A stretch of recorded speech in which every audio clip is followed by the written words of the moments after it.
Hi అండి, అందరికీ నమస్కారం. నేను మీ జానీ. మీకు మీ కుటుంబ సభ్యులందరికీ రాఖీ పౌర్ణమి శుభాకాంక్షలు. మీ అందరికీ ఒక చిన్న మాట అండి. చిన్న చిన్న కోపాల వలన, చిన్న చిన్న సమస్యల వలన ఎవరు కూడా రక్త సంబంధాన్ని వదులుకోవద్దండి. రక్త సంబంధం చాలా విలువైన బంధం.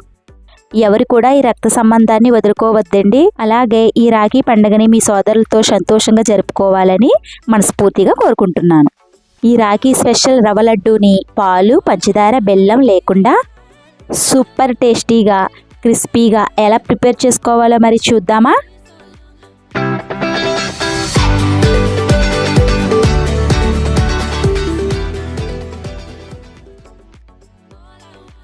ఈ రవ్వ లడ్డుని తయారు చేసుకోవడానికి 1 కప్పు పటిక బెల్లాన్ని తీసుకోండి.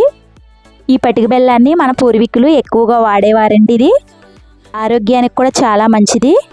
ఈ బెల్లాన్ని ఒక మిక్సీ జార్లో వేసుకుని మెత్తగా గ్రైండ్ చేసుకోవాలి. ఇప్పుడు గ్యాస్ మీద కడాయి పెట్టుకుని 2 టేబుల్ స్పూన్ నెయ్యి వేసుకోవాలి. నెయ్యి వీటెక్కిన తర్వాత 20 జీడిపప్పు పలుకుల్ని అందులో వేసుకోవాలి. లో ఫ్లేమ్లో కొంచెం ఫ్రై చేసుకోవాలి.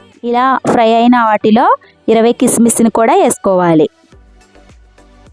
ఈ రెండింటిని లో ఫ్లేమ్లో ఫ్రై చేసుకోవాలి. ఇలా ఫ్రై చేసుకున్న తర్వాత ఒక గిన్నెలోకి ఇవి తీసుకుని పక్కన పెట్టేసుకోవాలి. ఇప్పుడు అదే నెయ్యిలోకి 1 కప్పు సుజీ రవ్వని వేసుకోవాలి. ఈ రవ్వని 1 నిమిషం పాటు లో ఫ్లేమ్లో ఫ్రై చేసుకోవాలి. ఇలా ఫ్రై అయిన తర్వాత ఇందులోకి 1/3 కప్పు కొబ్బరి తురుముని యాడ్ చేసుకోవాలి. ఈ రెండింటిని బ్రౌన్ కలర్ వచ్చే వరకు వేయించుకుని పక్కన పెట్టుకోవాలి. ఇప్పుడు గ్యాస్ మీద కడాయి పెట్టుకుని మనం ముందుగా గ్రైండ్ చేసి పెట్టుకున్న పటిక బెల్లం తురుముని వేసుకుని అందులో 1 కప్పు వాటర్ని యాడ్ చేసుకోవాలి. ఈ వాటర్ని 1 నిమిషం పాటు లో ఫ్లేమ్లో ఉడికించుకోవాలి. ఇందులోకి 1 టేబుల్ స్పూన్ యాలక్కాయల పౌడర్ని కూడా యాడ్ చేసుకోవాలి. ఇలా మరుగుతున్న వాటర్లోకి మనం ముందుగా ఫ్రై చేసి పెట్టుకున్న రవ్వని, కొబ్బరి తురుముని కొద్దిగా యాడ్ చేసుకుంటూ కలుపుకుంటూ ఉడికించుకోవాలి. ఇలా పాకంతో తయారు చేసుకుంటే రవ్వ లడ్డూలు ఎక్కువ రోజులు నిల్వ ఉంటాయండి. ఇందులోకి 2 టేబుల్ స్పూన్ మిల్క్ పౌడర్ని యాడ్ చేసుకోవాలి. ఇదంతా ఒకసారి బాగా కలిసేలాగా కలుపుకోవాలి.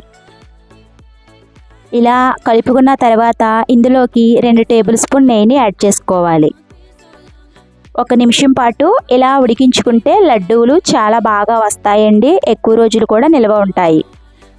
ఇలా ఉడికించుకున్న తర్వాత ఇందులోకి మనం ముందుగా ఫ్రై చేసి పెట్టుకున్న జీడిపప్పు, కిస్మిస్ని కూడా వేసి అదంతా ఒకసారి కలిసేలాగా కలుపుకోవాలి.